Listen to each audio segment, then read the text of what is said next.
civilian clothes. They travel in groups of 5 people from one ethnic community. They are heavily armed with lethal weapons.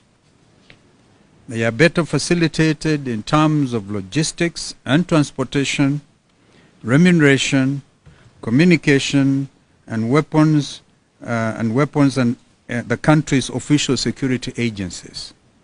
This is a group that last week killed people in Kamukunji, Mlolongo, and Jogoo roads. They fired at people from unmarked green, black, gray, silver, red, and white, mostly Subaru vehicles.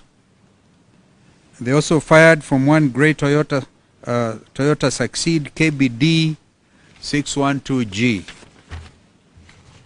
Each of the 5 occupants of each of the vehicles was from one ethnic community, as has been stated before.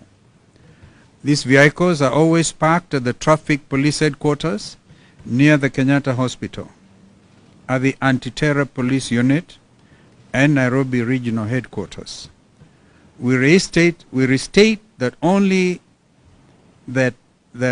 mission of OSU squad is to assassinate or grievously harm Azimio leaders and Kenyans protesting against harmful government policies. OSU is a squad Kenya Kwanza resolved to cooperate with, supposedly to ensure that there is no loss of life and livelihoods. It is a squad that will kill people tomorrow and during upcoming protests. We thank Kenyans on Twitter and on social media because they on their part have been able to pick on this killer squad and spread it all over. Of course, we are still gathering evidence in this regard. I now call on Mheshimiwa Martha Karua to make the rest of the statement. Where have you reached?